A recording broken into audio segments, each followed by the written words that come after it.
Welcome back to Julie's Wreath Boutique. I hope you've had a great week and a great day.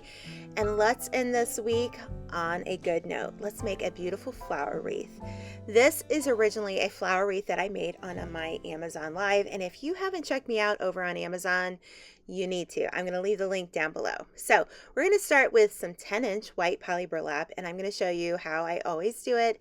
I take a wood burner and I use my glass cutting board, and we're going to cut these at 10 inches long, and we're going to cut the whole roll of it, because then I'm going to take this yellow and white check that I have, and we're going to use our fuse method, and we're going to cut some of these. Now, I can't remember exactly how many we cut, but I will say you're going to need about, I would say about 15 to 20 of these. So we did that, and we made triangles out of them. So you're going to make this, and you're going to set these to the side. We're going to show you what we're going to do with them in just a little bit. But don't you love the wood burner? You can find the wood burner, the glass cutting board, the mat, everything I use over in my Amazon shop. And I'm going to show you something here in a little bit that is a game changer for me. So as we always do, we're going to take a 12-inch wreath form this week, not a 10-inch, and we're going to add some plastic canvas. You're going to be able to find that plastic canvas like at your local Hobby Lobby, Joann's, Michael's, and you are going to be able to find it there where the yarn and embroidery section is. Now, I'm going to take the bracket here, and we're just going to do a single petal fold here. We're going to put the zip tie at the bar number 2, and I don't usually use the leaves before I put on my petals, and if you've watched me for any length of time, I don't usually do that. But in tonight's video, I wanted to try something different because I know that probably might be a little bit easier for you, so make sure you just put it on your brackets. Now, the next step we're going to do is we're going to take the white petals, the 10 by 10 inch cuts that we did here, and we have 6, and we're going to do three petals in each bracket. So you're going to need 18 pieces of the white poly burlap. So you're going to use your full white roll in this project. You're not going to use the full yellow and white roll. So you might be able to get away with this with one roll of each if you use a 10-inch wreath form. But again, I wanted to do this on a 12-inch wreath form just to make it a little bit bigger. This is going to my parents' house. So I put one on the side by each leaf, and then I layer one right in the middle of those 2 white petals. It's that same single petal fold that we've been doing over here in Julie's Wreath Boutique for a very long time. So I want you to complete that and do it all the way around the wreath form for me. So once you get all of them around, you're going to have 18 of those white petals, and then we're going to get our fused petals out that we already cut. Now, if you notice here, I'm stacking them with finished side to the right and to the left, to the top. So the top at an angle. So to the left of my hand there, that's a finished side. To the right of my hand, that's a finished side, and it's kind of key to remember that. Then I'm going to take my rotary cutter, again, got that off of Amazon, and I'm going to just set these to the side. Now, I'm not worried about these fraying because that's not going to be an issue with how we're going to put them on the wreath frame, okay? But what this does is that it doesn't make such a thick petal, and it saves us mesh in the long run.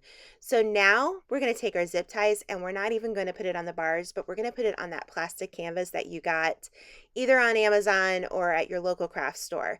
And we're going to put them pretty close together. We want to be able to cover the bases of the white petals that we already did. So you're going to take your little triangle, and you're just going to simply do a daisy petal. I like to tuck mine underneath before I start gathering it, and then we're going to turn it around, and we're going to put it on a wreath form. And you're just going to keep doing this till you go all the way around your wreath form. It's a pretty simple, straightforward method, but what I like about this wreath is, number one, that I think it could go between a regular door and a storm door, but it will fill up a beautiful door beautifully.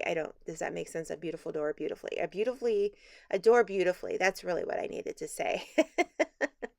But you're going to just keep going with it. And sometimes I will lay out my zip ties, And if I don't get myself confused with which one is for which one, I will do that. But you can see there, that is the finished side. And we're going to make sure that that finished side is the one that's showing. So when I put this in, I'm going to kind of tuck it underneath the previous petal. So it just makes it for a better look. And honestly, it's going to make your wreath look or last a little bit longer too. I don't know if I show you in this clip or not, but I will. You'll see it here soon. So we're just going to keep doing the same thing until we go all the way around this wreath. So we've got what? 1, 2, 3, 4, 5, 6, 7, 8. I would say we did about 15 of these petals on the inside. So you've got 18 of the white petals and you've got 16, it looks about 15 to 16. So let's take that sunflower center, and I will have a link down below where you can buy one. And we're just going to prep it. If you've been watching me for a long time, you're probably like, Julie, I know the drill. I know how to do this. I know. But somebody, it might be their first time. So I like to make sure that we show everybody. So you're just going to pop the back end off of that center, and we're going to lay down a piece of wire. I like to use some floral pins that I put down in there, and then some hot glue. I really like Gorilla Glue. Again, it's all in my Amazon storefront. So go check that out. And then we're going to put a piece of felt because I like to make sure that this isn't going to go anywhere. And then I like these little quilter T-pens. I always get these. You can get those at Amazon and at your local craft store.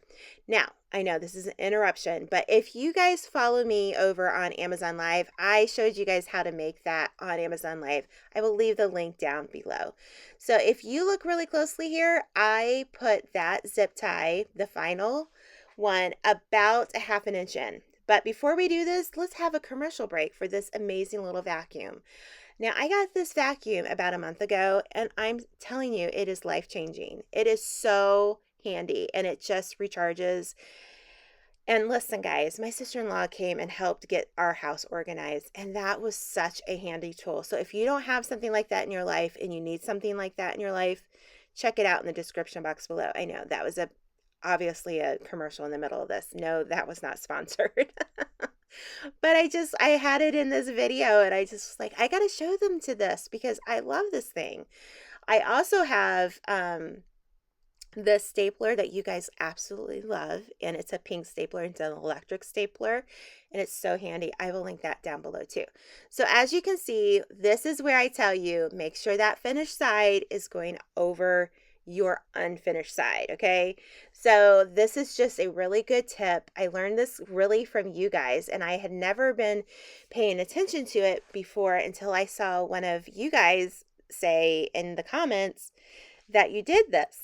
And I can't remember who it was, but it was such a good idea, and I've just continued to do it. So you're going to go all the way through, and if I look here, we've got 1, 2, 3, 4, 5, 6, 7, 8, 9. I think there'll be about 10 in the middle.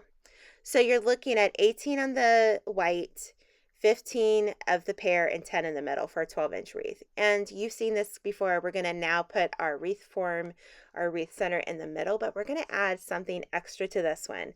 You're going to just twist it, and you're just going to finish it off. I ended up putting some felt on the back of this one, but I have had these for over a year, and this is a bundle. Hopefully you can still get it on Amazon. I'm pretty sure you can.